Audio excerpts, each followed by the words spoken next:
Trader nəyə görə əməliyyat açarkən açdığı əməliyyatda, yəni instrumentin günlük həcmini mütləq şəkildə bilməlidir. MBS indikatorunda bu funksiya əlavə olunub. Bunun mahiyyətini, önəmini sizə anlatmaq istəyirəm. Məsələn, bir trader bir coin açıb, listələyib qarşına belə bir coin çıxıb. Gəlin bunu özümüz bir analiz eləyək məsələn. Yəni dəstəkləri çəkək burada. Məsələn, bir dəstək, direnç, məsələn çəkdik. Burada bir trend xətti çəkək. Analiz eləyir də belə deyək trader. Məsələn, trader fikirləşir ki, bu dəstəkdən reaksiya alıb, trend xəttini də kəsib, qiymət yuxarıya doğru hərəkət eləməlidir. Məsələn, buradan bura qədər bir 2% məsafə var, düzdürmü? Trader buradan long açacaq, təbii ki. Long açıb stopu da buralara gətirib bir yerə qoyacaq. O ümidlə ki, qiymət, yəni texniki analizə görə, burada smart money ilə də əməliyyat açsaz, price action ilə də açsaz, hər hansı bir konseptlə əməliyyat açsaz, qiymət gəlib sizi stop eləyəcək. Bunun bir səbəbi var. Çünki bu coində sən demə, məsələn, trader bunu görmür. Burada həcm yoxdur. Baxın, mən qoşuram burada indikatoru, MBS indikatoru. Bu funksiya burada əlavə olunub. Burada fikir verin, 915 min dollar günlük həcm var. Bu o deməkdir ki, burada trader yoxdur. Baxın, keçirik terminala və terminalda görürük ki, demək olar ki, bax bu bölgə, bu stakan. Burada yəni marketdən alış deməkdir əslində. Burada heç kəs yoxdur. Baxın, dayanıb 339-17 dollarlıq alır satır. Bunu eləyən alqoritmdir əslində.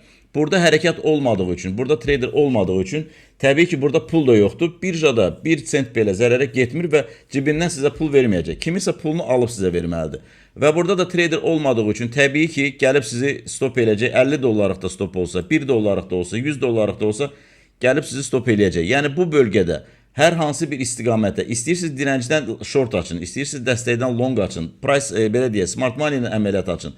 Nə bilim, strukturun yarılması olsun, nə olur olsun, qiymət gəlib sizi stop eləyəcək. Yəni sizə verməyə pulu yoxdur. İndi gəlin baxaq digər bir instrumentdə. Yəni burada sizə göstərim ki, yəni hərəkət necə olur. Bax məsələn, gərək SNDK-yə baxırıq ki, burada 8 milyon əməliyyat həcmi var. Baxın, buradakı hərəkəti fikir versiniz. Burada yəni həm həcmlər çoxdur, həm də burada baxın, dayanmadı. Buradakı marketdən alış-satış, burada real traderlər var. Yəni bu coinləri analiz eləmək lazımdır. İndi mən bu coini SNDK-nı məsələn açıram TradingView-da.